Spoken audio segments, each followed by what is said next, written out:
நீங்க யூனிக்கா நிறைய பண்றீங்க, சூப்பரா பண்றீங்க, எல்லாமே பண்றீங்க. பட் உங்களுக்குள்ளே வச்சு எப்படி எக்ஸ்போஸ் பண்ண முடியும்? கண்டிப்பா எக்ஸ்போஸ் பண்ணவே முடியாது. இப்ப நீங்க ஈவன் தான் ஒரு அழகான விஷயம் பண்றீங்க, அந்த அழகான விஷயத்தை யாராவது அப்ரிஷியேட் பண்றப்ப இன்னும் சூப்பரா இருக்கும் அப்படின்னா அது நீங்க எக்ஸ்போஸ் பண்ணணும் இல்லையா? ஸோ எக்ஸ்போஸ் பண்றதுக்கு நிறைய வெரைட்டிஸ் இருக்கு. தட் மீன்ஸ் ஃபார் எக்ஸாம்பிள் நீங்க இப்போ ஃபேஸ் காட்ட வேணாம்னு சொன்னீங்க. ஸோ இப்போ நம்ம சோஷியல் மீடியாவில் நீங்க ஒரு அவுட்புட் வந்து காட்டுறங்கிறப்ப ஃபேஸ் காட்டணும்னு அவசியமே கிடையாது. ஸோ சோஷியல் மீடியாவுக்கு அகைன் நான் சொல்றது என்னன்னா, உங்களோட கண்ணு காது மூக்கு என்னங்கிறது தேவையே கிடையாது. சோஷியல் மீடியாவுக்கு உங்களோட அவுட்புட் மட்டும் தான் தேவை.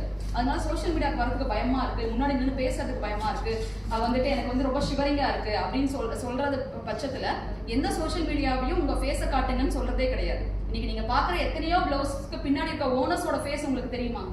என்னைக்காவது ஒரு நாள் அந்த ஓனர்ஸோட ஃபேஸ் பார்க்கணும் நீங்க நினைச்சிருக்கீங்களா? கண்டிப்பா கிடையாது. ஏன்னா சோஷியல் மீடியாவுக்கு உங்களோட ஃபேஸ் தேவையே கிடையாது. உங்களோட அவுட்புட் மட்டும் தான் சோஷியல் மீடியாவுக்கு தேவை. ஸோ அதனால உங்களோட ஃபேஸ் தான் வேணுங்கிறது அவங்களுக்கு அவசியமே கிடையாது. அதனால உங்களுக்கு அந்த ஃபியர் இருக்கும் அப்படின்னா டோன்ட் ஃபியர். நீங்க போடுற அவுட்புட்டை அழகா எடுத்து உங்களோட இன்ஸ்டாகிராம்லயோ உங்களோட ஃபேஸ்புக்லயோ நீங்க வந்து போடலாம் அப்படின்னு சொல்றேன். பட் ஏதோ ஒரு அப்ரிஷியேட் பண்ணா அதுல வர அந்த சந்தோஷம் வந்து வேற யாருமே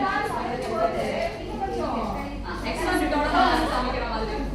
அதனால ப்ளீஸ் உங்களோட அவுட்புட்ஸ் எல்லாத்தையுமே உங்களோட குரூப்ல வந்து போடுங்க. கண்டிப்பா உங்களோட நாலேஜ் வந்து அவங்களுக்கு கண்டிப்பா இன்புட் ஆகும். தட் மீன்ஸ் நீங்க கொடுக்குற அவுட்புட் அவங்களுக்கு கண்டிப்பா இன்புட் ஆகும். சரியா?